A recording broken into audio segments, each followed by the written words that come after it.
Shalom, shalom, mes bien-aimés. Soyez bénis dans le nom puissant de notre Seigneur et Sauveur Jésus-Christ. Que la grâce du salut, des 9 fruits du Saint-Esprit qui ne sont que l'amour, la joie, la patience, la paix, la bonté, la bienveillance, la maîtrise de soi et la fidélité, ainsi que la sanctification intérieure et extérieure qui est le dépouillement du cœur, de l'âme et le dépouillement de l'esprit et de l'âme et de l'extérieur et de l'enlèvement de l'église soit manifesté sur tous les bien-aimés qui vont écouter cet enseignement et le reste des bien-aimés qui sont répandus partout dans le monde entier, mes bien-aimés. Mais comme en toutes choses, nous devons toujours élever le son nom de notre Seigneur Jésus. Nous devons toujours montrer sa grandeur, sa souveraineté, mes bien-aimés. Bien que lui a été souverainement élevé, mais nous, ses enfants, nous devons toujours montrer sa souveraineté. Nous devons toujours montrer la valeur de sa souveraineté, mes bien-aimés, parce qu'il est au-dessus de toutes choses. Voilà pourquoi Jésus qui dit, la parole de Dieu nous dit dans Hébreux chapitre 2 verset 8, la parole de Dieu nous dit que toute chose a été soumise sous ses pieds. Toute chose a été soumise sous ses pieds. En effet, en le soumettant toutes choses, mes bien-aimés, en effet, en le soumettant toutes choses, Dieu n'a rien laissé qui ne lui soit soumis, mes bien-aimés. Dieu n'a rien laissé qui ne lui soit soumis, mes bien-aimés. Oui. Donc, pour dire que toute chose est soumise sur les pieds, mes bien-aimés. Voilà pourquoi je vais recommander ces moments entre les mains de Dieu, cet enseignement et votre écoute, de l'enseignement, votre écoute à cet enseignement entre les mains du Seigneur. Éternel, mon Dieu, roi, mon Seigneur, Père Tout-Puissant, je bénis ton nom et je te rends grâce, comme je le fais toujours d'habitude, Seigneur, en te bénissant et en te rendant grâce, Père, parce que tu m'as accordé la grâce, Seigneur, de venir encore partager, enseigner, Seigneur, donner ce message, Seigneur, au Jésus, Père. Éternel, mon Dieu, mon Seigneur, Père Tout-Puissant, Seigneur. Merci, Père, parce que tu m'accordes, c'est la force chaque jour. De venir, Seigneur, enseigner, Père, la force chaque jour, Seigneur. Non seulement, Seigneur, pas seulement quand je viens enseigner, mais je sais, Seigneur, dans ton œuvre avec toi. Mais je sais, Père Tout-Puissant, tout ce que je peux entreprendre, Seigneur. Merci, Éternel, mon Dieu, Père Tout-Puissant, Seigneur, pour la grâce que tu accordes à tous les bien-aimés, Père, qui écoutent ces enseignements, c'est même ceux qui n'écoutent pas, Seigneur. Merci, Éternel, mon Dieu, Père, pour tout ce que tu nous combles, Père. Je te recommande, Seigneur, ces moments d'enseignement, Seigneur, c'est un moment d'enseignement, de profondeur, de révélation de ta parole. D'enseigner concrètement, Seigneur, Père Tout-Puissant, Seigneur. Je te recommande tous les bien-aimés, Seigneur, qui vont écouter cet enseignement, Père. Je te recommande les maisons, Père. Ainsi que je te recommande, Seigneur, là où je suis en train d'enseigner en ce moment, Père. Là où je suis placé maintenant pour t'enseigner, Père. Que tout esprit, Seigneur, qui ne te confesse pas, Seigneur. Tout esprit qui ne te honore pas, Seigneur. Tout esprit, Seigneur, qui se lève au compte, Seigneur. Ta sainteté, ta vérité, Père. Je te soumets sur l'autorité de Christ, au nom puissant de Jésus. Je soumets tout esprit qui ne confesse pas le Seigneur sur l'autorité de Jésus-Christ, au nom puissant de notre Seigneur et Sauveur Jésus, Père Tout-Puissant, Seigneur, et que ta protection, Seigneur, demeure avec moi, Seigneur, et avec tous les bien-aimés, Seigneur, qui écoutent ces enseignements et ceux qui sont partout dans le monde entier. Que toute la gloire revient à notre Seigneur Jésus, toute la reconnaissance, toute la puissance, toute la force revient à notre Seigneur Jésus-Christ. Des remerciements reviennent à notre Seigneur et Sauveur Jésus-Christ. Amen. Mes bien-aimés, comme le Seigneur m'accorde toujours la grâce de me présenter comme le plus petit serviteur et le moindre, le plus petit et le moindre, le moindre parmi tous les serviteurs que Dieu a choisi. Le plus petit et le moindre parmi tous les serviteurs que Dieu a choisi. Que Dieu a choisi. Donc, je me présente donc prémisse Régis, que le Seigneur a appelé dans le ministère apostolique, qui n'est que le ministère dont Dieu a établi l'apôtre dans ce ministère. Bien aimé. Donc, mes bien-aimés, le Seigneur m'accorde encore la grâce aujourd'hui de venir vous partager cet enseignement qui accompagne avec la prédication qui accompagne avec la prédication et les révélations des choses profondes dans la parole de Dieu et des choses que on expérimente, que nous-mêmes on est en train d'expérimenter chaque jour, que nous voyons avec des yeux physiques et des yeux spirituels. Mais bien-aimés, donc mes bien-aimés, vraiment, sans toutefois tarder, comme je l'ai dit toujours, le Seigneur m'a toujours accordé cette grâce-là. Comme il dit, je ne peux pas tout retenir. Parce que quand le Saint-Esprit, parce que quand l'Esprit du Seigneur, l'Esprit du Seigneur est en train de m'envahir, l'Esprit du Seigneur est en train de m'envelopper, pour me révéler des choses, pour m'enseigner des choses, dans les profondeurs, bien-aimés. Il y a certaines choses que je peux mémoriser, à d'autres qu'il ne faut pas, je ne veux pas mémoriser tout. Voilà pourquoi je me sers toujours, pas seulement d'un cahier, mais des cahiers, afin de noter. Vous pensez que la Bible, la parole de Dieu qu'on utilise chaque jour, de Genèse jusqu'à Apocalypse, mes bien-aimés, de Genèse jusqu'à Apocalypse, vous pensez que ça s'est passé comment? Il a fallu que eux, ils étaient en train d'écrire, les apôtres, les prophètes, ils écrivaient ce que Dieu les donnait comme instruction, comme enseignement, comme révélation, comme prophétie. Ils écrivaient. Voilà pourquoi eux, ils sont morts. Mais les Écritures sont restées. C'est pour ça qu'on dit que, c'est pour ça que le Seigneur dit que la parole que je vous donne est esprit et vie. Et cette parole est sur les Écritures. Mais c'est esprit et vie. Ça veut dire qu'eux, ils étaient les instruments. Dieu les a fait une grâce d'être les instruments que Dieu a utilisés afin d'écrire ces paroles de Dieu. Que nous aussi, on va en bénéficier de ces paroles. Ils ont bénéficié, nous aussi, on a bénéficié. On bénéficie aussi. Donc, pour vous dire que les paroles, ça ne vient pas de l'homme, mais ça vient de l'Esprit de Dieu. Et je conseille, toi qui dis que tu es chrétien, toi qui dis que tu mènes une vie de consécration avec le Seigneur, mes bien-aimés, tu ne dois pas, au moins, tu dois te servir, tu dois avoir un cahier. Tu dois avoir un cahier. Il ne faut pas seulement que tu sois dans le ministère de l'apôtre, comme moi, ou bien le ministère pastoral, ou bien que tu dois tenir l'église, que c'est en ce moment-là que tu dois avoir un cahier. Non. Même si c'est que tu es un chrétien, que là où Dieu t'a appelé, la fonction que Dieu t'a appelé, la tâche que Dieu t'a appelé, tu dois te munir d'un cahier. Tu dois te munir d'un cahier. Ça dépend comment Dieu il t'enseigne dans le secret, comment Dieu te révèle les choses. Tu notes. Parce que pour ne pas oublier,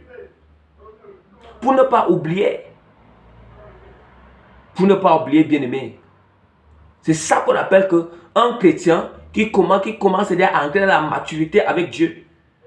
Parfois même, on ne va pas te dire que prends le cahier, mais toi-même tu vas commencer, toi-même tu vas chercher le cahier.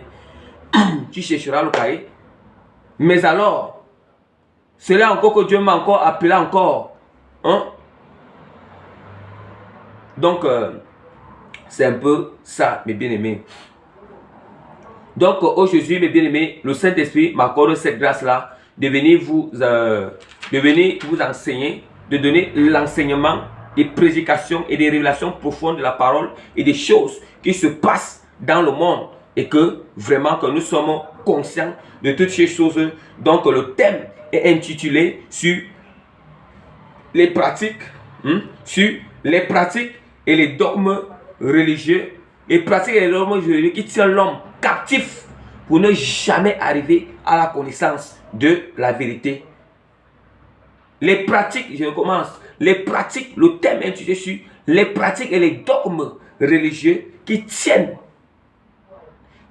l'homme captif pour ne jamais arriver à la connaissance de la vérité.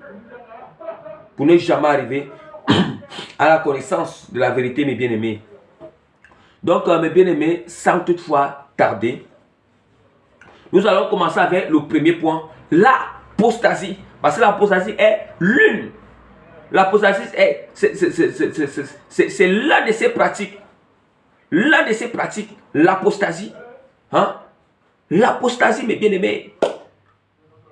Et vous savez que l'enseignement précédent que j'avais fait, pas l'enseignement que je venais de faire récemment, mais les enseignements que j'avais fait précédemment sur les doctrines du monde. Là où il y avait les doctrines du monde, là où il parlait de la philosophie de la science et toutes ces choses.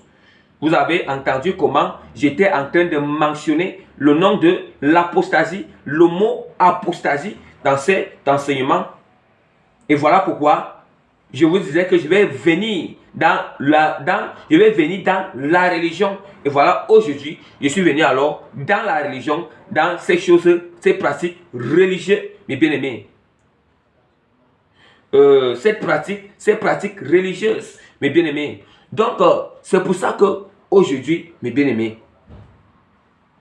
c'est pour ça qu'aujourd'hui, le premier point, je commence avec l'apostasie. C'est quoi l'apostasie, mes bien-aimés? Parce qu'il faut aussi connaître ce que signifie l'apostasie.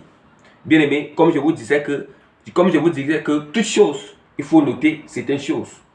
Il faut noter certaines choses quand l'Esprit du Seigneur est en train de t'amener dans les profondeurs, selon dans le mystère qui t'a appelé pour te révéler certaines choses dans les profondeurs, enseigner certaines choses dans les profondeurs. Donc, disons comment? L'apostasie, mes bien-aimés. L'apostasie, c'est abandonner, virgule, régner, virgule, renoncer, virgule, volontairement, dans certaines circonstances et publiquement, la croyance ou la foi en Jésus-Christ pour s'attacher à des faux dieux, mes bien-aimés, des faux dieux, virgule, des fausses doctrines, virgule, aux choses du monde, virgule, aux idéologies, virgule, aux idéologies, virgule. Point. Voilà la définition de l'apostasie. Je donne encore la deuxième fois. L'apostasie, c'est abandonner, virgule, régner, virgule, renoncer, virgule, volontairement et dans certaines circonstances, publiquement, la croyance ou la foi en Jésus-Christ pour s'attacher aux faux dieux. Quand il parle de faux dieux, vous savez que ce sont les démons, les mauvais esprits, aux faux dieux, aux fausses doctrines. Nous savons que les fausses doctrines, c'est qu'il y a derrière les fausses doctrines qui amènent en enfer. Aux choses du monde. Oui, nous savons que les choses du monde, le Seigneur nous dit que n'aimez point les choses du monde, car celui qui aime les choses du monde, l'amour de Dieu n'est point en lui. Aux choses du monde, aux idéologies, mes bien-aimés. Aïe, aïe, aïe. Voilà la définition de l'apostasie. Comment elle se manifeste en acte? L'apostasie se manifeste en acte, en parole, en sentiment et en pensée, mes bien-aimés. Voilà la définition spirituelle de l'apostasie. Maintenant, je vais utiliser la parole de Dieu parce que la parole de Dieu, c'est le fondement, c'est la pierre angulaire. Et Jésus-Christ a dit que celui qui s'appuie, la parole de Dieu dit que celui qui s'appuie sur cette pierre angulaire que les bâtisseurs ont rejeté, celui-là ne serait point confus. Mais celui qui rejette cette pierre, mes bien-aimés, celui qui rejette la pierre angulaire, mes bien-aimés, il sera écrasé. Non seulement il sera d'abord confus par cette pierre angulaire, et il sera encore écrasé par cette pierre angulaire. Et la pierre angulaire, c'est Jésus-Christ. Et Jésus-Christ, c'est la parole de Dieu, mes bien-aimés. La parole de Dieu. Voilà pourquoi je vous préviens toujours, en toutes choses, quand vous êtes confus, référez-vous à la parole. Celui qui se réfère à la parole de Dieu ne serait jamais confus. La parole de Dieu, c'est Jésus-Christ. Que ce soit dans la prière, tu te réfères à Jésus-Christ dans la prière. Que ce soit dans la parole, tu te réfères à Jésus-Christ dans la parole. Quand ton cœur est courbé là, stressé, tout ça, bien-aimé, réfère-toi directement. Ça veut dire que va t'appuyer maintenant sur Christ, de la parole. Tu vas sortir de là, il n'y aura plus le trouble, ni l'angoisse, ni la confusion en toi. Tu vas trouver la vérité, l'éclaircissement. L'éclaircissement, mes bien-aimés. Voilà pourquoi je vais utiliser cette parole pour parler de l'apostasie. Pour montrer que même la parole de Dieu nous parle de l'apostasie. Matthieu chapitre 18, verset 18. Matthieu chapitre 18, verset 8, autant pour moi. Matthieu chapitre 18, verset 8, mes bien-aimés. Je lis au nom de Jésus-Christ.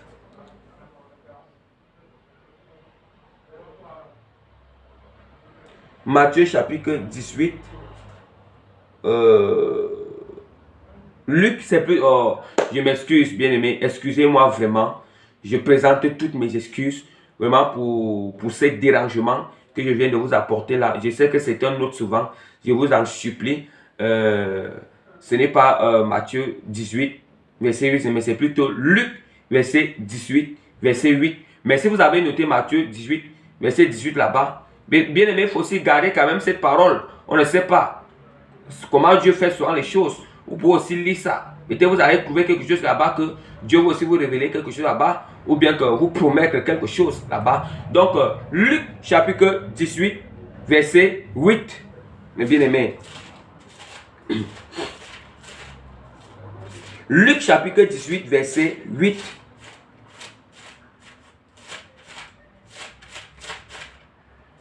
Je lis au nom puissant de Jésus-Christ. Luc chapitre 18, verset 8. Je lis au nom puissant de notre Seigneur et Sauveur Jésus-Christ.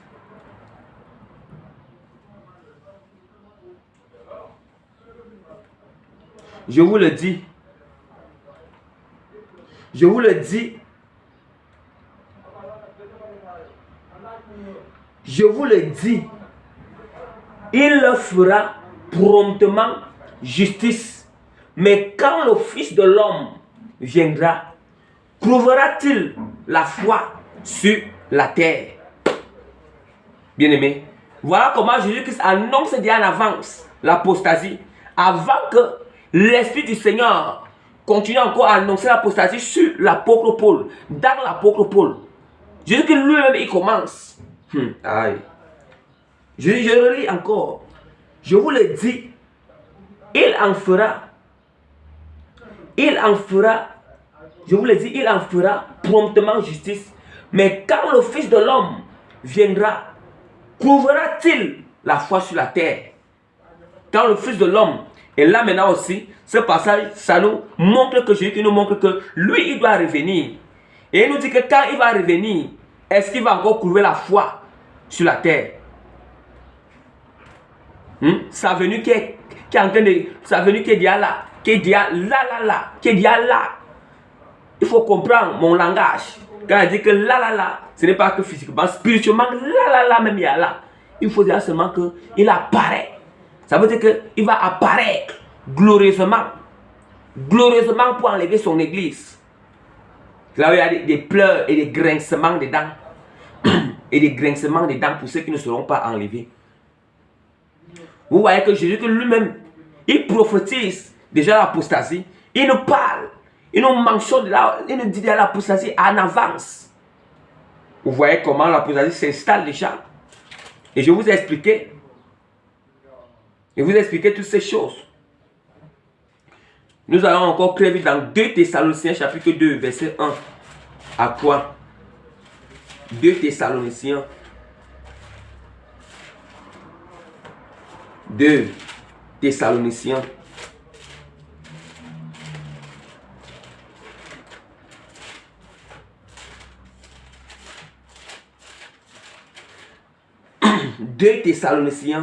chapitre 2 verset 1 à 3. Je lis au nom puissant de Jésus-Christ. Pour ce qui concerne l'avènement de notre Seigneur Jésus-Christ et notre réunion avec lui, nous vous prions, frères, de ne pas vous laisser facilement ébranler dans votre bon sens et de ne pas vous laisser troubler, soit par quelques inspirations, soit par une parole ou par une lettre qui semble venir de nous, comme si le jour du Seigneur était déjà là. Que personne ne vous séduise d'aucune manière.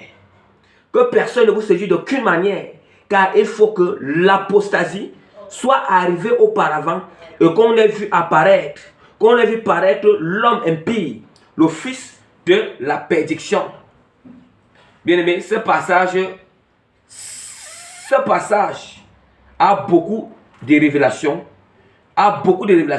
Mais je m'arrête seulement sur la révélation. Je m'arrête maintenant sur la révélation et l'enseignement de l'apostasie, ce passage. Ce passage ici sera aussi utilisé dans d'autres enseignements que je vais vous donner à ce qui concerne les tribulations, l'antichrist et tout cela. Je vais vous enseigner toutes ces choses, mais pas aujourd'hui. Ce passage ici a aussi d'autres révélations sur ça. L'antichrist est l'impie. Donc, voilà pourquoi, mais je m'arrête sur l'apostasie. Vous voyez déjà que ce passage, nous parle déjà de l'apôtre Paul, l'Esprit de Dieu. Parce qu'il ne dit pas que l'apôtre Paul, il dit que l'Esprit de Dieu, dans l'apôtre Paul, l'Esprit de Dieu nous parle de l'apostasie.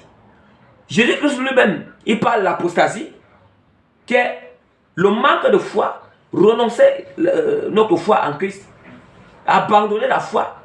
Il dit qu'il faut d'abord que l'apostasie vienne. Nous savons qu'on dit qu'avant que l'impie va apparaître, l'impie qui est qui? L'impie qui est l'antichrist va apparaître. La parole de Dieu nous dit qu'il faut d'abord que l'apostasie vienne. C'est ce que l'Esprit de Dieu dit dans l'apôtre Paul. Il dit que personne ne vous séduise d'aucune manière, car il faut. Il nous parle de quoi ici? Je recommence. L'apôtre Paul dit que pour ce qui concerne l'avènement de notre Seigneur Jésus-Christ, notre réunion avec lui, nous vous en prions. Notre réunion avec Jésus, la réunion avec Jésus-Christ dans les airs, quand on sera enlevé, l'avènement de Christ c'est l'enlèvement. Et maintenant, la réunion c'est quoi? Nous les quatre cellules, donc ça veut dire que les cellules qui sont dans les quatre vents, ils seront réunis. Et maintenant, à la trompette, on sera enlevé pour à la rencontre de Jésus-Christ dans les nuées, mes bien-aimés. Dans les nuées, mes bien-aimés. Et l'apôtre Paul, il dit que, l'Esprit dans l'apôtre Paul, la parole de Dieu dit que, avant cela, il dit que avant cela, il dit quoi? Il dit que de ne pas vous laisser, ne vous laissez pas facilement ébranler par le bon sens. Dans votre bon sens. Dans votre bon sens. Ne vous laissez pas facilement ébranler dans votre bon sens. De ne pas vous laisser coubler, soit par quelques inspirations, soit par une parole ou par une lettre qui semble venir de nous, comme si le jour du Seigneur est déjà là. Voilà. Comme si le jour du Seigneur est déjà là. Mais que personne ne vous séduise d'aucune manière. Il faut que l'apostasie soit arrivée auparavant. Il faut que l'apostasie, donc ça veut dire qu'avant l'enlèvement de l'église, l'apostasie doit d'abord s'installer, l'apostasie doit se manifester. Et après cela que l'impie va apparaître, qu'on appelle le fils de la prédiction, l'antichrist. Mes bien-aimés, l'antichrist. Mais il faut d'abord que l'apostasie, ça veut dire qu'avant l'enlèvement de l'église, avant que l'antichrist apparaisse, il faut d'abord que l'apostasie s'installe d'abord. L'apostasie vienne à cause de l'incrédulité des hommes, à cause de la mondanité, la convoitise des hommes. Oui, à cause de la rébellion des hommes. Voilà pourquoi l'apostasie s'installe. Vous comprenez? Ça veut dire qu'il faut d'abord que... C'est pour ça que nous constatons que l'enlèvement de l'église est déjà très proche. Le retour de l'église est déjà très proche. L'apparition de l'antichrist est déjà très proche. Et voilà pourquoi nous constatons que l'apostasie est en train de s'installer partout dans le monde entier. L'apostasie est en train d'envahir. L'apostasie est déjà manifeste partout dans le monde entier. Et ça, c'est l'un des signes qui prouve que Jésus-Christ est déjà là. L'apostasie. Que Jésus-Christ est déjà là pour apparaître. Ça veut dire qu'il est déjà là, car il dit que spirituellement, il est déjà là. Mais il faut déjà seulement qu'il apparaisse. Même l'antichrist, l'impie, il est déjà, lui aussi même, il est après dans le monde des ténèbres. Il attend seulement. Il attend seulement que certains éléments soient accomplis. Certains événements soient accomplis pour qu'il va apparaître. Mais il faut d'abord que l'apostasie commence à augmenter. Ça devient de haut niveau. L'apostasie qui n'est qu'abandonner la foi en Jésus-Christ. Et nous savons qu'il y a beaucoup de gens qui ont abandonné la foi en Jésus-Christ pour d'autres choses. Pour d'autres choses. Voilà. Et l'apostasie, la parole de Dieu, voilà un peu. Voilà ce qui concerne l'apostasie. Matthieu chapitre 10, verset 32 à 33 nous dit encore quoi? Matthieu chapitre 10. Matthieu chapitre 10. Matthieu chapitre 10. Matthieu chapitre 10, verset 32 à 33. Je lis au nom puissant de Jésus-Christ. C'est pourquoi quiconque se déclarera publiquement pour moi, je me déclarerai moi aussi pour lui devant mon Père qui est dans les cieux. Mais quiconque me reniera devant les hommes, je le renierai aussi devant mon Père qui est dans les cieux. Bien-aimé, c'est l'apostasie là-bas. C'est l'apostasie encore là-bas.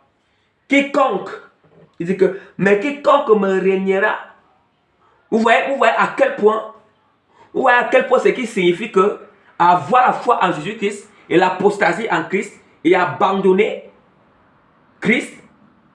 Ça veut dire que Jésus-Christ, il dit quoi? L'homme, il dit que c'est pourquoi quiconque déclarera publiquement pour moi, se déclarera publiquement pour moi, je me déclarerai aussi publiquement, je le déclarerai aussi publiquement devant mon Père qui est dans les cieux. Vous voyez, ça montre que tu as vraiment la foi en lui. Et quiconque, dit que, mais quiconque me reniera devant les hommes, je le renierai aussi devant mon Père qui est dans les cieux. Renier Jésus-Christ devant les hommes, c'est quoi? C'est l'apostasie, non? C'est renoncer la foi en lui. C'est renier la foi en Jésus. Renier la foi en Jésus, ça veut dire vraiment que c'est l'apostasie. Ça veut dire que tu abandonnes la foi en Christ. Ça veut dire, si tu l'as renié pour t'attacher à quelque chose. Et à quelque chose qui t'a poussé à le renier. Oui. Qui t'a poussé à le renier. Vous voyez? C'est l'apostasie. Vous voyez que Jésus-Christ ne met pas l'apostasie 2 fois dans la parole. 2 fois dans la parole. Et c'est pour prouver que, comme il disait, que l'apostasie, c'est abandonner, renier et renoncer. Et maintenant, là où on dit que abandonner, la parole de Dieu nous parle toujours dans 1 Timothée. 1 Timothée, là où la parole de Dieu dit que dans les derniers jours, les hommes abandonneront la foi pour s'attacher aux doctrines séducteurs. Vous voyez que c'est toujours l'apostasie là-bas. Dans les derniers jours, les hommes abandonneront 1 Timothée. C'est 1 Timothée chapitre 4 verset 1. Dans les derniers jours, les hommes abandonneront la foi pour s'attacher aux doctrines séducteurs. Vous voyez que c'est toujours l'Esprit de Dieu dans l'apôtre Paul. L'apôtre Paul, il annonce l'apostasie 2 fois dans ses épîtres. Jésus-Christ annonce l'apostasie 2 fois dans ses enseignements, son évangile. Vous comprenez déjà?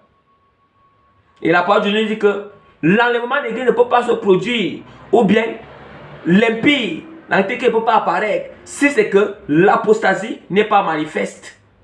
Et voilà pourquoi on voit déjà comment l'apostasie, ça s'accomplit, c'est déjà accompli même dans le monde entier. Vous-même, vous voyez, l'apostasie. Donc, mes bien-aimés, nous allons parler de 2 types d'apostasie. Il y a 2 types d'apostasie. Il y a l'apostasie lente et progressive et l'apostasie à haut niveau des derniers jours, en ce temps de la fin. Il y a l'apostasie lente et progressive, l'apostasie à haut niveau des derniers jours. Nous allons d'abord parler de l'apostasie lente et progressive. Bien aimé, c'est quoi l'apostasie lente et progressive? L'apostasie lente et progressive, c'est l'état de la tiédeur d'un chrétien. Oui. L'état de la tiédeur, je finis d'abord de donner l'explication. L'état de la tiédeur d'un chrétien qui choisit de pratiquer la moitié de la vérité. Qui choisit de pratiquer la moitié de la vérité qui le semble facile. Et qui le convient. Oui. Et qui le convient. et qui le convient. Et maintenant, ce sont et qui le convient.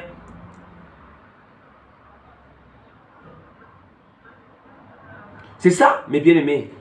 C'est ça. L'apostasie progressive, c'est l'état d'un chrétien, l'état de la tierdeur d'un chrétien qui choisit de pratiquer la moitié de la vérité qui lui semble facile et qui le convient seulement. Oui, qui le convient. Par exemple, c'est que les chrétiens aiment trop choisir dans la parole les passages bibliques et ils aiment seulement, les chrétiens, ils aiment seulement se baser sur ces passages-là. Quand il dit comme ça, ce n'est pas pour vous, dire quoi, ce n'est pas pour dire que je suis trop parfait que vous, ou bien pour dire que, pour vous juger, mais c'est pour vous dire que, il faut réveiller votre conscience que l'état de la tiédeur n'est pas une bonne chose. C'est pas une bonne chose. Ça ne peut pas t'amener dans le royaume des cieux. Ça va te faire rester et passer par les bancs de l'Antichrist. Et quand tu es dans l'état de la tiédeur, mes bien-aimés, il y a de temps en temps, il y a une apostasie lente et progressive qui t'a sailli de temps en temps. De temps en temps, tu tombes sur une apostasie lente et progressive. Voilà pourquoi il dit qu'il y a deux types d'apostasie. Apostasie lente et progressive et apostasie à haut niveau. Apostasie lente et progressive. Donc voilà, ils ont seulement la moitié de la vie des choses qui les semblent faciles. Dans des passages là où c'est beaucoup plus basé dans les prophéties, là où c'est beaucoup plus basé dans la prospérité, ce sont ces passages qui aiment trop lire dans la parole de Dieu. Oui, c'est ça qui les semble plus agréable, plus facile pour eux. Mais tu dois, c'est toute la vérité, la totalité. Oui, des prophéties, toujours, vous savez, il y a les conforts. C'est-à-dire que les passages qui parlent des conforts dans la parole de Dieu, c'est ça qu'ils aiment trop lire. C'est ça, c'est pour eux, ce sont ces passages qui les semblent faciles, qu'ils choisissent. Ils choisissent beaucoup plus de pratiquer, d'aimer. Oui, vous devez, toute parole qui est dans la parole de Dieu, vous devez aimer. Tout ça, ça vient du Seigneur. Je ne concrétise pas la parole. Mais si c'est que ce n'est que la moitié de la vérité, on se base seulement la moitié, sur ce qui nous plaît, et que ce qui ne nous plaît pas que sur la vérité de Dieu, c'est là où c'est très mauvais. C'est très mauvais. C'est dangereux. Et ce sont des passages bibliques qu'ils choisissent de pratiquer. Mais en rejetant le reste de la vérité, ils rejettent. Mais ils rejettent, ils savent aussi que ça n'a pas, mais ils préfèrent rejeter ce reste de la vérité qui est le noyau. Le reste, c'est le reste de la vérité qu'ils rejettent même là. C'est ça même qui est le noyau même. Le noyau, c'est ça même qui est le noyau. Le noyau de l'évangile. Le noyau pour nous faire entrer dans le royaume des cieux, bien-aimés. Le noyau spirituel, et bien-aimés, de la consécration. C'est ça qui fait la force de la consécration en Jésus-Christ. En Jésus-Christ, mes bien-aimés. En Jésus-Christ. Oui. Et nous savons que c'est ça. Nous savons que les passages, eux, ils aiment toujours fuir. Ils refusent. Eux, ils négligent. Qu'ils aiment toujours fuir. Ce sont les passages qui parlent fuir le péché, qui parlent du péché, qui parlent de la sanctification complète, qui parlent du royaume de Dieu et le retour de Jésus. Parce que ces chrétiens-là, ils aiment trop la terre. Ils aiment trop le confort dans la terre. Ils veulent continuer à rester sur la terre pour des richesses, pour satisfaire encore le chair. Voilà pourquoi un chrétien qui n'a même pas la vision du royaume des cieux là, lui, il a seulement la vision de la prospérité de ces choses-là. Quand on lui parle du retour de Jésus, il est énervé. Il est énervé. On lui parle de la colère de Dieu qui arrive, il est énervé. Parce qu'il a encore le plaisir. Il va encore vivre dans le confort sur le monde. Les choses du monde. Oui. C'est les choses du monde. Sur les choses du monde, mes bien-aimés. Donc voilà un peu ce que je pouvais... c'est ce que je pouvais un peu expliquer en ce qui concerne l'apostasie lente et progressive. Et je vais accompagner avec quelques passages bibliques.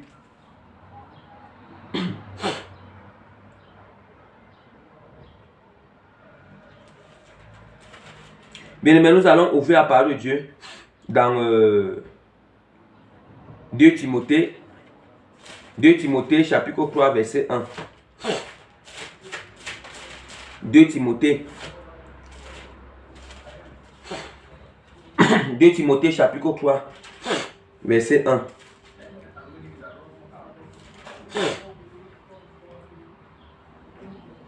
« 2 Timothée chapitre 3, verset 1.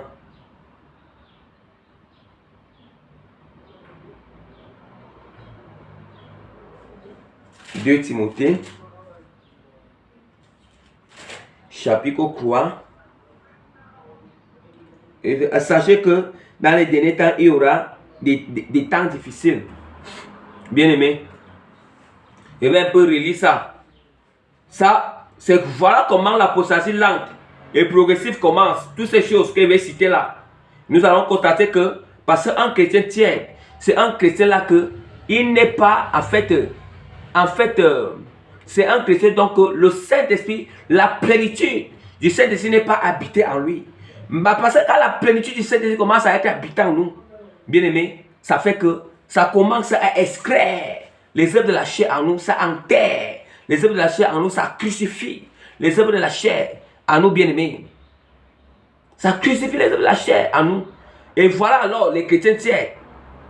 Parce que je parle beaucoup plus à ce qui concerne l'église, parce que les païens encore, eux, les païens et des athées là, les païens et des athées là, eux là-bas même déjà, eux ils ont ce qu'on appelle que, eux d'abord, ils n'ont pas encore la foi même en Christ. Donc ça veut dire que pour eux l'apostasie demeure en eux-mêmes. L'apostasie demeure en eux, mais nous savons même que l'apostasie c'est abandonné. Ça veut dire que l'apostasie même c'est déjà tu étais dans une religion, tu croyais à quelque chose, maintenant tu abandonnes pour s'attacher à autre religion. Mais pour eux-mêmes, là-bas même déjà, pour eux on appelle ça l'incrédulité. L'incrédulité, ça veut dire que l'incrédulité, puisqu'ils n'ont même jamais été en Christ, pour dire qu'ils se sont détournés. Mais ce sont ceux qui sont en Jésus-Christ là, qu'on appelle l'apostasie, qui abandonnent la foi en Christ, qu'on appelle l'apostasie. Et quand il parlait d'apostasie lente, la premier type d'apostasie lente et progressive, c'est-à-dire que c'est beaucoup plus manifesté sur les chrétiens tiers. D'où maintenant vous comprenez que quand on a le Saint-Esprit, la plénitude, il ne faut pas seulement avoir le Saint-Esprit en nous. Il y a ce qu'on appelle avoir le Saint-Esprit en nous et aussi avoir la plénitude. C'est deux choses différentes. Il faut d'abord, avant de recevoir la plénitude, il faut d'abord recevoir le Saint-Esprit.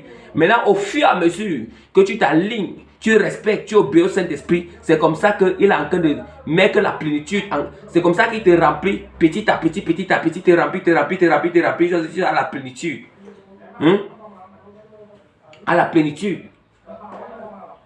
Oui. Voici, c'est pour ça que je vais lire ce passage. Sachez que dans les derniers jours, il y aura des temps difficiles. Car les hommes seront égoïstes. Oui. Les hommes seront égoïstes. Tous ces hommes-là. C'est ça qui fait que. Pourquoi ces œuvres, toutes ces choses ici que nous sommes, toutes ces choses, ça cause que on a manque de foi en Christ. Écoutez bien.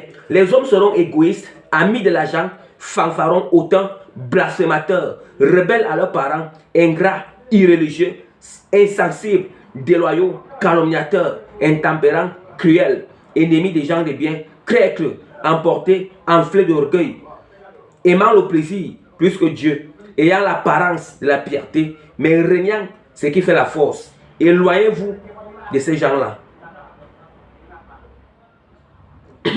Éloignez-vous de ces gens-là, mes bien-aimés. Je vais continuer la lecture, mais je m'arrête d'abord là pour expliquer. Vous voyez bien que toutes ces choses, pourquoi est-ce que les gens pratiquent ces choses? À cause qu'ils ont un manque de foi en Christ. Un manque de foi en Christ. Quelqu'un qui va aimer le plaisir à dépasser Dieu, c'est parce que il a un manque de foi. Tu as un manque de foi. Tu aimes le plaisir à dépasser le Seigneur parce que tu as un manque de foi en Dieu. Parce que le plaisir là te rapporte quelque chose. Ça te rapporte quelque chose. Et si ça te rapporte quelque chose, c'est juste que tu as un manque de foi en Christ. Égoïste. Les gens sont égoïstes. Ça veut dire que quelqu'un, je vais exprimer cela. Comment l'apostasie lente, ça s'installe sur quelqu'un qui est égoïste. Parce que quelqu'un qui est égoïste est comment? S'il reçoit, je prends peut-être par exemple, si la personne, il reçoit peut-être, maintenant pour ceux qui sont en Europe, peut-être, il a 100 euros. Peut-être la personne a 100 euros en lui, tu as 100 euros en toi. Et maintenant, sur ces 100 euros, à cause que tu as le manque de foi en Christ, sur ces 100 euros, et comme il y a quelque chose qui ne va pas, ça veut dire qu'il y a certaines difficultés qui sont là. Et qu'il y a quelqu'un qui se présente et que vraiment il est dans un besoin. Maintenant, à cause de ces 100 euros, comme tu as ces 100 euros là, tu vas dire que non, il faut que j'économise ces 100 euros là pour mes problèmes même. Ça veut dire que tu penses que c'est le 100 euros là. C'est le 100 euros là qui peut résoudre tous tes problèmes. Tu penses que c'est le 100 euros là qui peut résoudre tous tes problèmes. Et quelqu'un qui t'a seulement demandé, peut-être qu'il est dans un besoin, c'est pas un besoin que ça veut dire que c'est important, un besoin que vraiment c'est urgent, et qu'il te demande seulement que 10 euros ou 20 euros. Hein? Prête-moi un peu bien, prête-moi ou bien j'ai besoin, aide-moi avec 10 euros et 20 euros. Mais à cause que tu as un manque de foi, tu n'as pas la foi que si tu lui donnes ces 20 euros là, Jésus-Christ, lui, il va encore te donner encore plus. Hein? Jésus-Christ va encore te donner encore plus. C'est ça, l'apostasie lente et progressive. Jésus-Christ va encore te donner encore. Mes bien-aimés, c'est ça qu'on appelle grandir dans la foi. C'est ça qu'on appelle grandir dans la foi. Il y a même parfois même, tu te recouvres que tu as seulement 5 euros sur toi. Et tu arrives quelque part, une situation, une personne même qu'on est en train vraiment de vouloir même tuer, parce qu'elle a fait un truc là que, soit 5 euros, il ne sort pas ces 5 euros là, on le tue, bien aimé. Bien aimé, c'est ça qu'on appelle que, maintenant qu'est-ce que tu dois faire?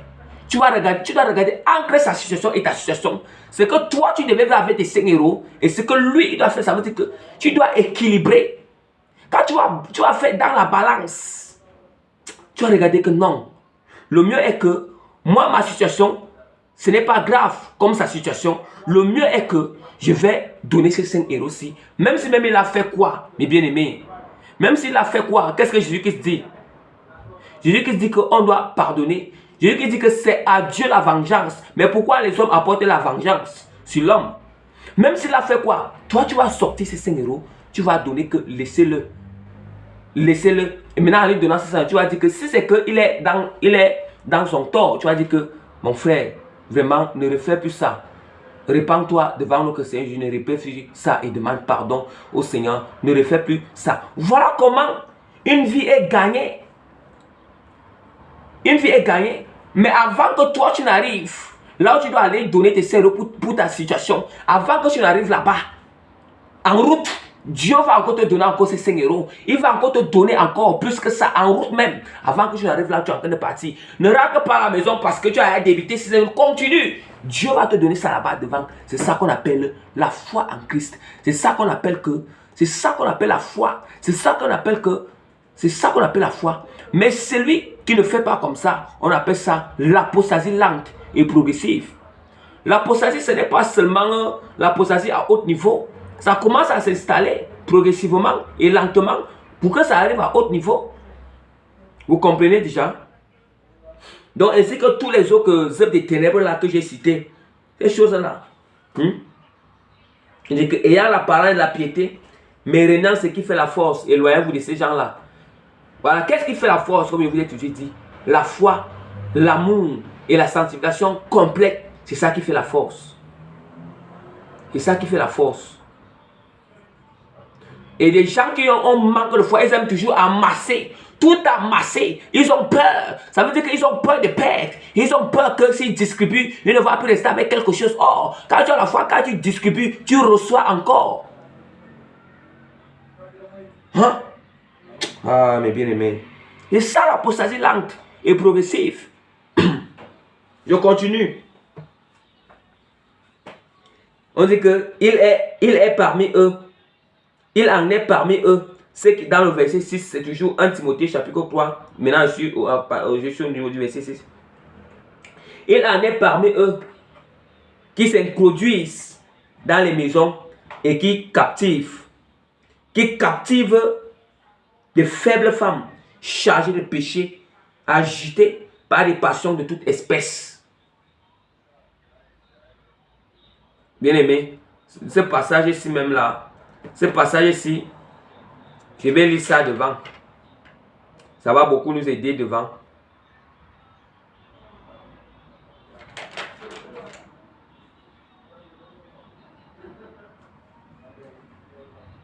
Donc, mes bien-aimés, on dit que, en tout cas, il finit même d'expliquer ça. Il en a parmi eux qui s'introduisent dans les maisons et qui captivent des faibles femmes chargées de péché, agissant par des passions de toute espèce. Oui, des faibles femmes. Vous voyez? C'est ça. Quand vous entendez que les faux docteurs, vous entendez que les faux serviteurs, oui, comment est-ce que on dit qu'ils entrent, qu'ils s'introduisent dans la maison et qui captivent des faibles femmes chargées de péché, agissant par des passions et de toute espèce, apprenant toujours à ne pouvant jamais arriver à la connaissance de la vérité. Apprenant toujours à ne jamais arriver à la connaissance de la vérité. Qu'est-ce que ça signifie? Ce que je vous expliquer ici, que quand tu veux demeurer dans ton état de tiers-d'heure, quand tu veux seulement choisir de pratiquer la parole de Dieu, seulement la moitié de la vérité, seulement tu te bases seulement sur ce qui te plaît, ce qui t'arrange, qui n'est que la prospérité, qui n'est que les bénédictions, ce n'est que sur ça que tu es le bien-aimé. Maintenant tu rejettes quand on te prêche au péché, tu rejettes quand on te prêche à la repentance, tu rejettes quand on prêche à la sanctification, tu rejettes quand on prêche le retour de Jésus-Christ. C'est ça qui veut dire que n'apprenant à ne jamais arriver à la vérité. C'est alors ces genres de femmes-là que le Seigneur dit que c'est alors que ces genres de femmes-là que ces faux docteurs, les fausses doctrines, ils entrent dans les maisons maintenant, ils les captivent. Parce qu'ils sont chargés de tout péché et de toute passion. Des passions qui ne sont que sur les choses du monde. Ils sont chargés, ces péchés. Oui. C'est ça. De même, oui, de ne jamais arriver. Apprenant à toujours, à ne pouvoir jamais arriver à la connaissance de la vérité. Oui, de ne jamais arriver à la connaissance de la vérité. Vous êtes toujours là quand on enseigne la vérité. Il y a toujours ceux qui sont là. Toujours, les femmes qui sont là, qui chuchotent en bas là, qui partent trouver les autres, en train de calomnier celui, le serviteur de Dieu qui est en train de parler la vérité là. Vraiment, il exagère. Vraiment, il fait comme ça. Hein. Vraiment, ou bien tu es seul dans ta maison, ou bien la femme là est seule dans sa maison et dit que vraiment, ça c'est vraiment l'exagération. Ça c'est ou bien que les critiques, parce que les critiques, c'est les qui critiquent parce que tu ne veux pas arriver, ne pouvant jamais arriver à la connaissance de la vérité. Quelqu'un qui parle du péché, de la repentance, il parle du péché dans la profondeur. Comment pouvez-vous critiquer cette personne? Hein? Comment?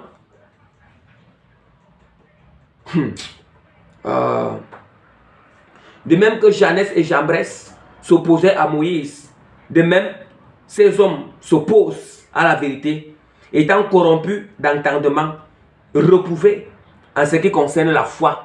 Vous entendez? Reprouvés en ce qui concerne la foi. Ça veut dire que, étant corrompus par l'entendement, étant corrompus, ils sont corrompus. Ces hommes-là, ils sont corrompus par l'entendement.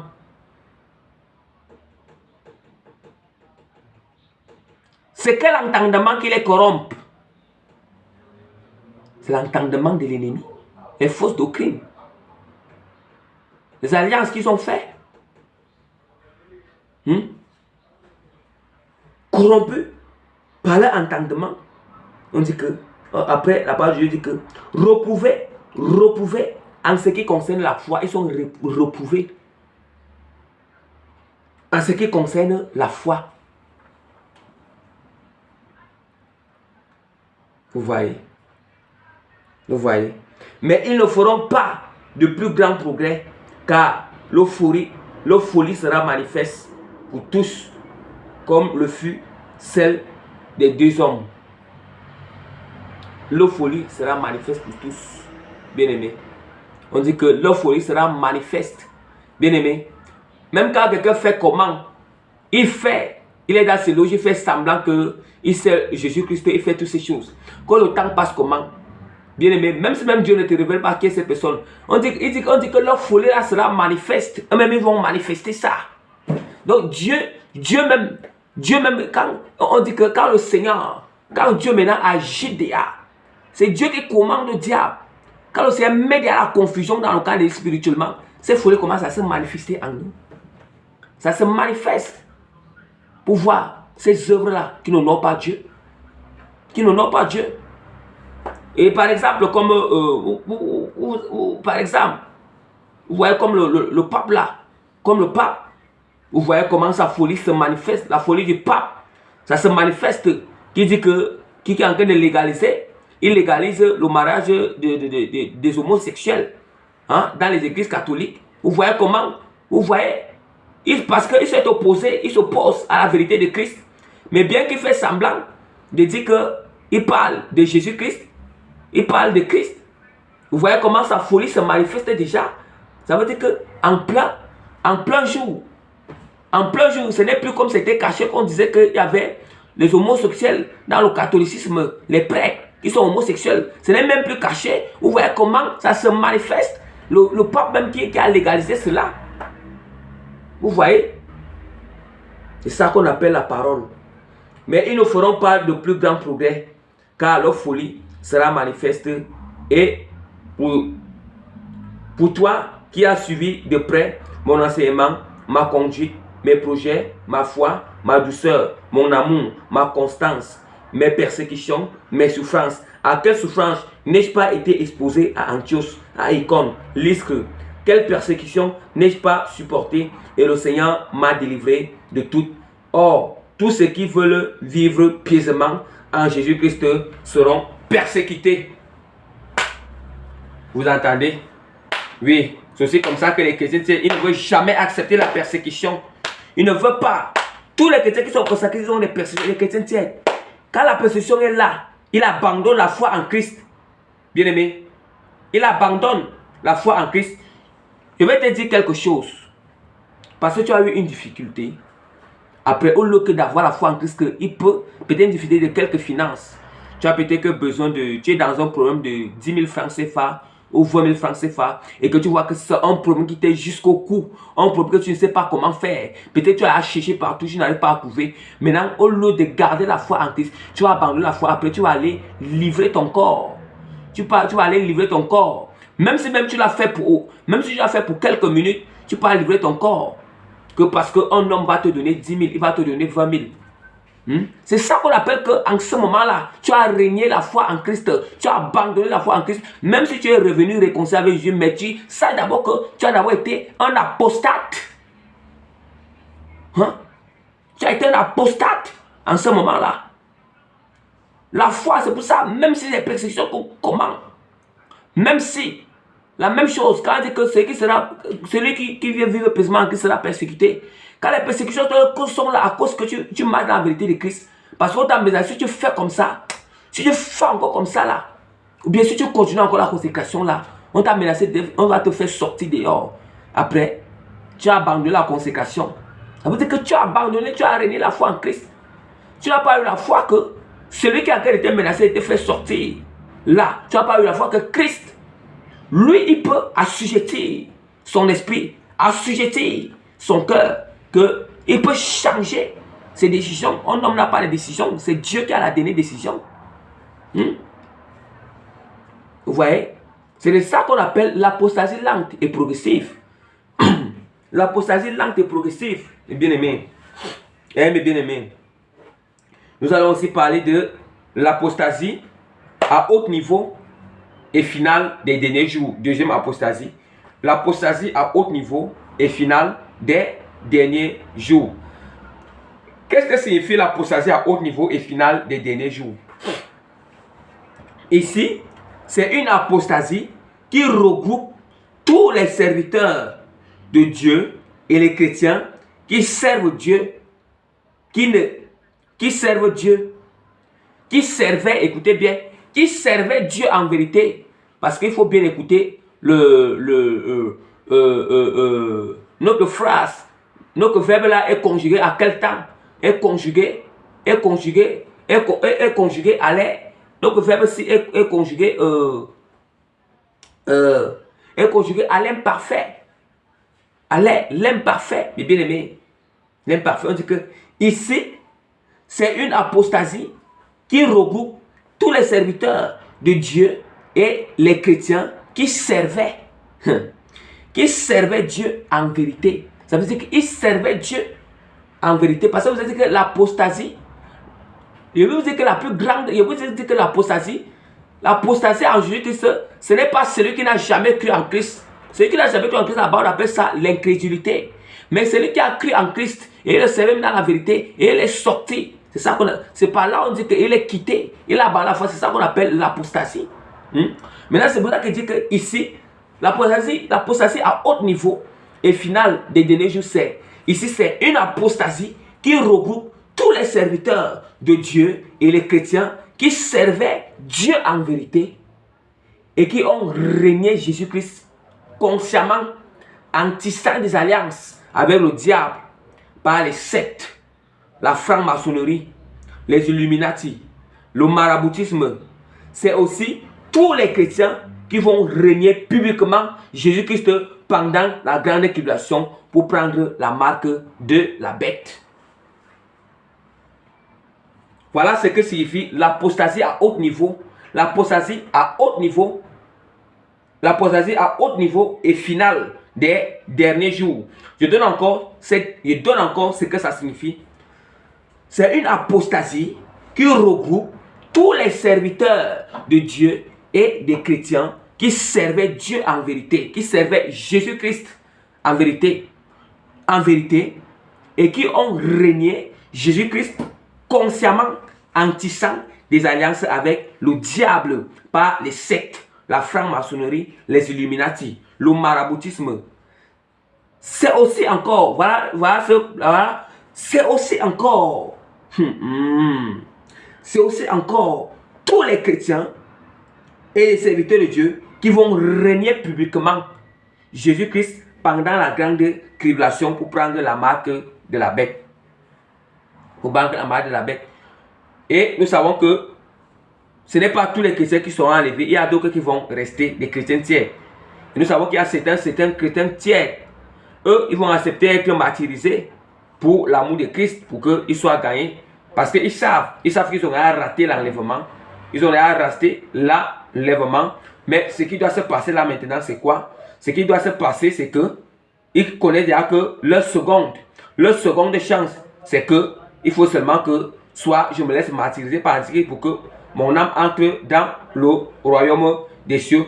Nous constatons certains, ils vont régner Jésus parce qu'ils vont prendre la marque de la bête. Parce qu'ils auront peur qu'on les tue.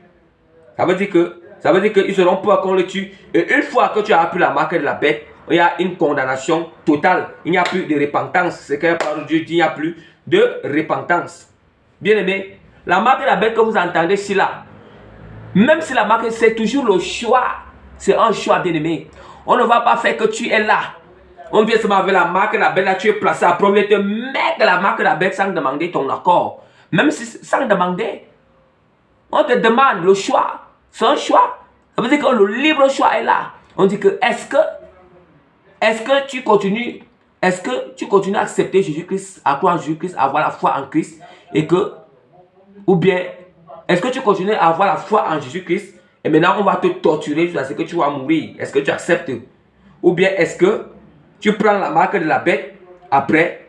Si tu prends la marque de la bête, on te laisse vivre, on te laisse même vivre dans le confort. Tous ceux qui vont vivre selon la marque, on va les laisser vivre dans le confort. Ils auront tout. Bien aimés, ils auront tout à leur disposition. tout la nourriture en vrac, les maisons, ils vont vivre un job. Ça veut dire que tous, on va les donner tout un job. Les voitures, un job, tout ça, ça sera un job. C'est pas la marque la belle là que tu vas obtenir tout un job, bien aimé. Ça veut dire que si tu laisses Jésus que tu vois, tu auras tout, tu as de quoi te mettre cette puce là. Ça veut dire que tout sera un job pour toi. Tu vois que tu vas vivre dans le confort et tout ça. Mais si c'est que tu dis que tu crois en Jésus-Christ, on va te torturer, on te met en prison. On te met en prison avant, on commence à te torturer et tout ça. Là maintenant, si tu prends la marque de la bête, on appelle ça l'apostasie finale du dernier jour. Et à haut niveau, comme je l'ai expliqué, mes bien-aimés. Voilà pourquoi je vais ouvrir la parole de Dieu avec la pasteur pour soutenir cela avec la parole de Dieu. Apocalypse chapitre 14, verset 9 à 13.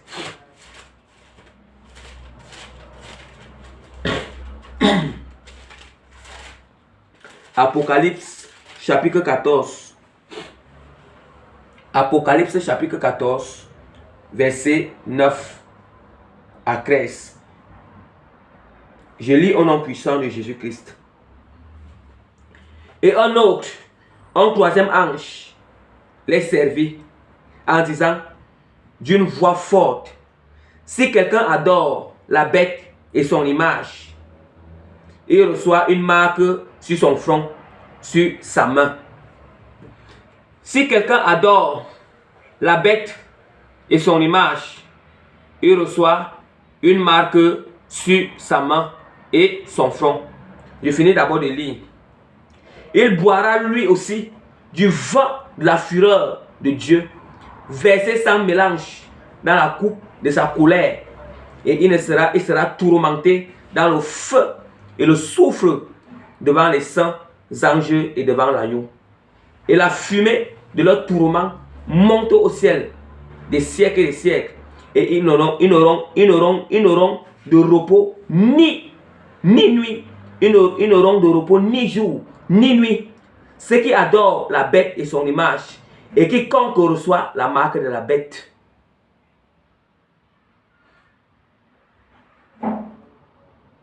C'est ici la persévérance des saints qui gardent les commandements de Dieu et la foi en Jésus-Christ.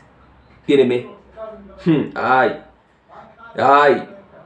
Bien-aimé. Et j'entends du ciel une voix qui disait, écrit, heureux dès à présent les morts qui meurent dans le Seigneur. Oui, dit l'Esprit, afin qu'ils se reposent dans leurs travaux et leurs œuvres les suivent.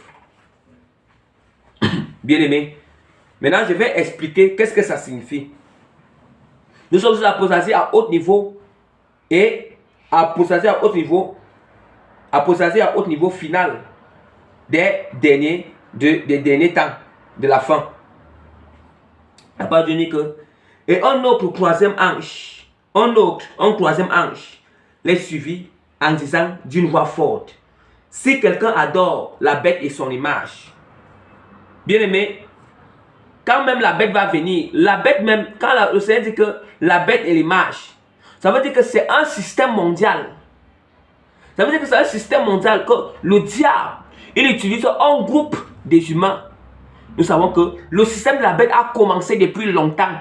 Quand on entend que les fausses doctrines, on entend que la philosophie, on entend que la science, on entend que les technologies, on entend que le péché, on entend que toutes ces choses-là. Voilà le système de la bête qui a commencé depuis longtemps. On attend les francs-maçons, les Illuminati, on attend les doctrines qui n'ont pas Dieu. Ce sont ces fausses doctrines, tout ça, ça a commencé depuis longtemps. C'est le système de la bête qui commence à être mis en place, commence à être mis en place depuis longtemps, mes bien-aimés. Ça veut dire que les gens ont commencé à adorer ces choses petit à petit.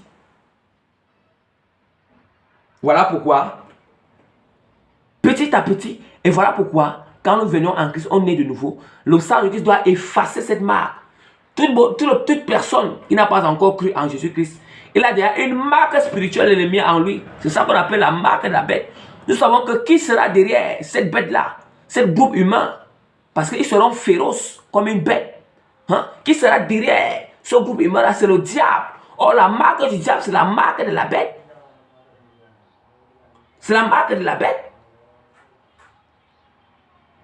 Nous-mêmes, nous savons que quand on parle des péchés abominables, que j'avais prêché l'autre fois, on parle de ces péchés, on parle de l'immoralité sexuelle. Ce ne sont que les animaux qui agissent en immoralité sexuelle. L'inceste, hein? Ce sont les bêtes qui agissent comme ça. Et celui qui fait dans l'immoralité sexuelle, celui qui fait dans les choses de la bestialité, l'homosexualité, ça veut dire qu'il a une marque. Ça veut dire qu'il a une marque spirituelle, la bête en lui. Il a une marque de l'ennemi en lui. Mais s'il croit en Jésus-Christ, il vient en Christ, tu vas voir que quand il va entrer dans les étapes de repentance et tout ça, le Saint-Esprit va effacer cette marque sur cette personne.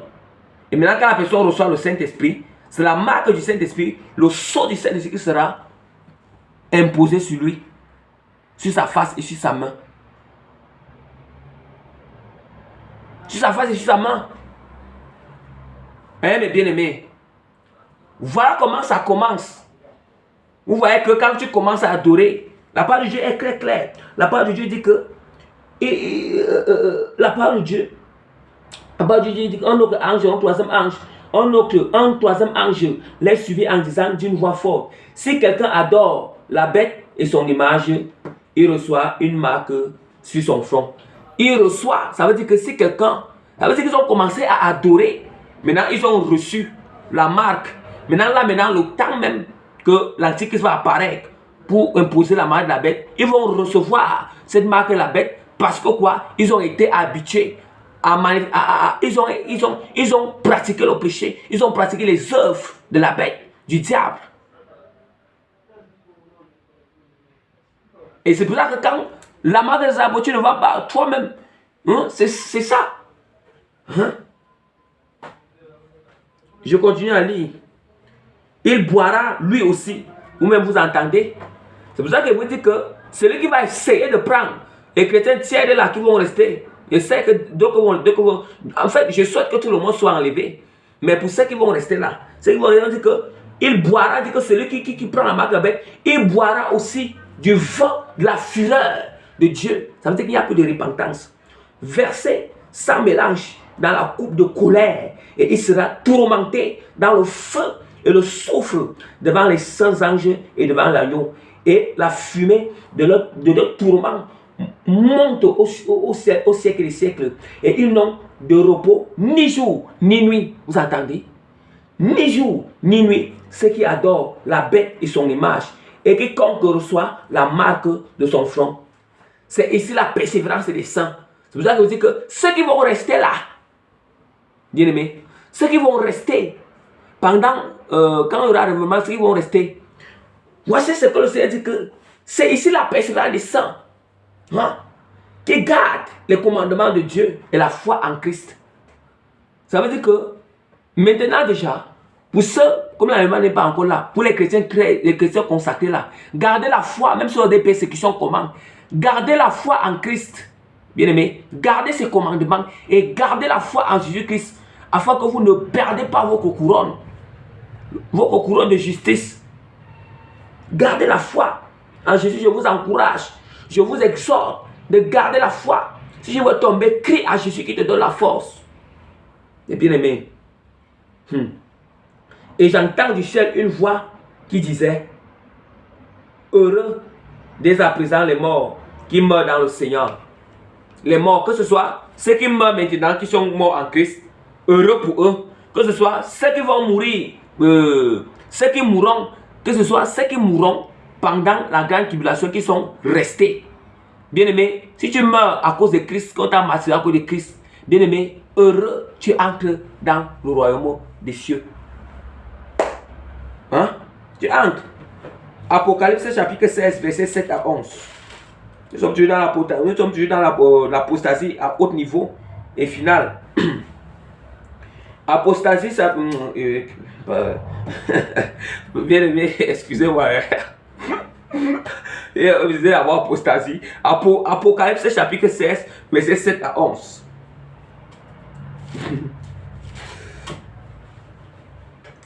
Et j'ai entendu une voix forte. Tant pour moi. Verset 7 à 11. Apocalypse chapitre 7, verset 7 à 11. Et j'entends un autre ange qui de l'autel disait, oui Seigneur, Dieu Tout-Puissant, tes jugements sont véritables et justes. Le quatrième versa sa coupe sur le soleil et il fut donné de brûler tous les hommes par le feu.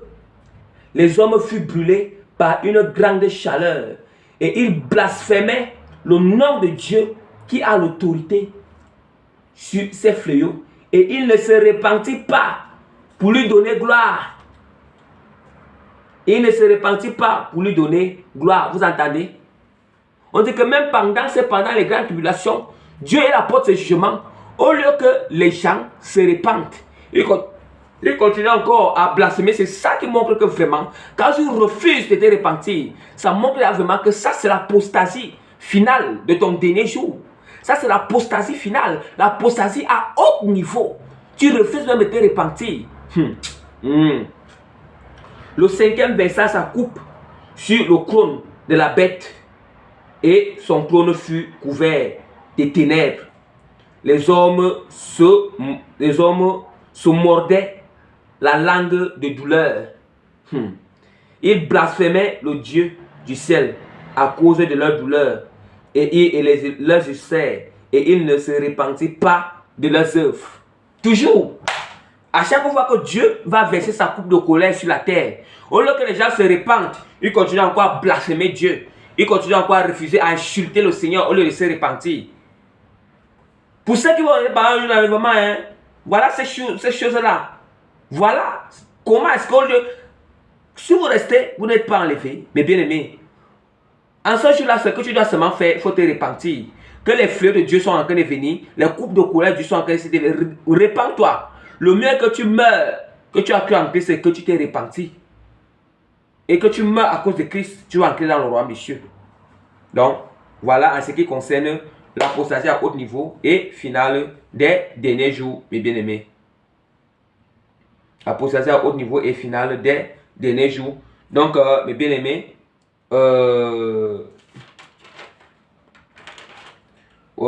donc vous avez constaté que vraiment, c'est ça, mes bien-aimés. C'est ça, mes bien-aimés. Donc, vraiment, voilà. Il y a encore beaucoup d'autres pratiques et dogmes religieux que je dois encore parler de ça. Mais nous allons nous arrêter là aujourd'hui parce que je n'aimerais plus que les enseignements partent, ça tire beaucoup. Que ça tire beaucoup jusqu'à 2 heures. Donc, ça tire beaucoup. Donc, je préfère même que ça parte 1 heure quelque chose. Parce qu'il faut aussi, comme il faut toujours penser aux autres. Mais sachez que l'enseignement aussi doit aussi durer. C'est pour ça qu'il faut au moins ça part 1 heure quelque chose. Ou bien 50 quelque chose ou 1 heure quelque chose, ça doit aller dans ces intervalles. Mais je ne peux pas, je peux aussi arriver jusqu'à 2 heures de temps. 2 heures de temps. Mais si je n'arrive pas là-bas, je pense aussi à certains bien-aimés qui sont souvent en Afrique. Certains bien-aimés qui sont en Afrique là, vous savez que la connexion aussi soit un peu pénible. En Afrique, bien que Dieu, le Seigneur, quand on a la foi en Christ, le Seigneur met toujours, il met tout en œuvre. Mais même si Dieu met tout en œuvre, on doit toujours penser à tout le monde.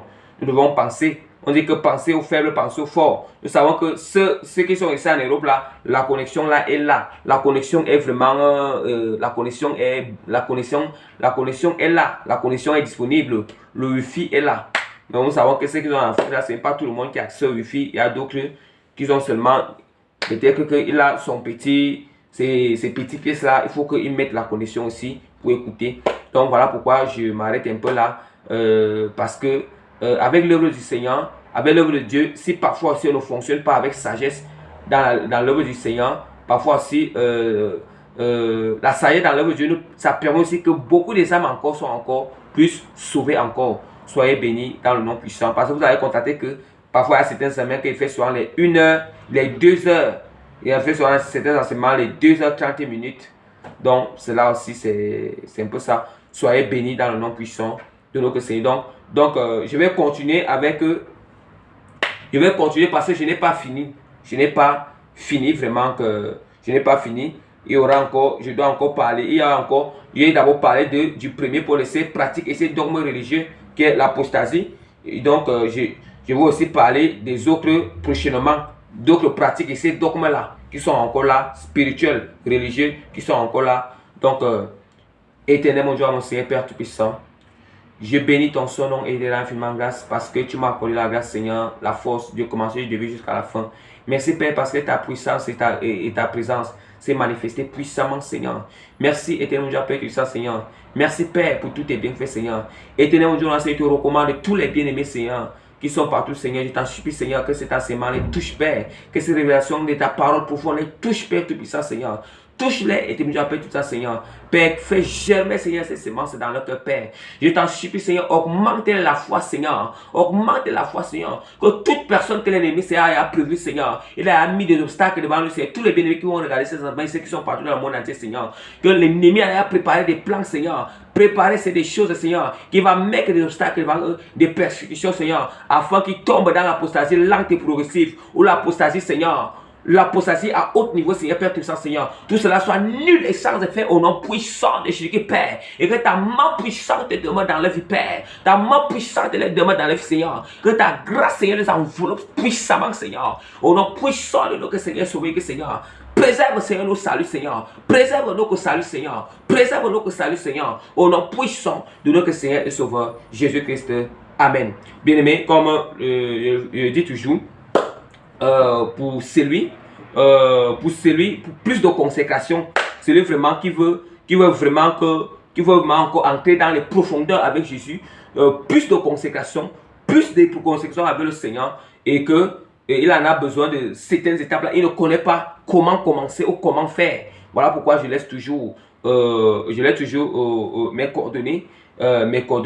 Donc, même quand tu cliques la chaîne, trompé dans les mains de préparation, quand tu cliques la chaîne, il y a mes coordonnées là-bas à l'intérieur, le numéro, car le numéro de téléphone, ces coordonnées là, c'est le numéro de téléphone qui est plus 357 96 15 03 29, plus 357 95 96, autant pour moi, 96 15 03 29, plus 357 95 96 15 03 29, plus 357 96 15 03 29. Donc, soyez bénis dans le nom puissant de notre Seigneur et Sauveur Jésus-Christ. Donc, à bientôt pour la suite vraiment de la pratique des dogmes, la pratique et des dogmes religieux, vraiment la pratique et les dogmes religieux qui tiennent l'homme captif pour ne pas arriver à la connaissance de la vérité. Soyez bénis.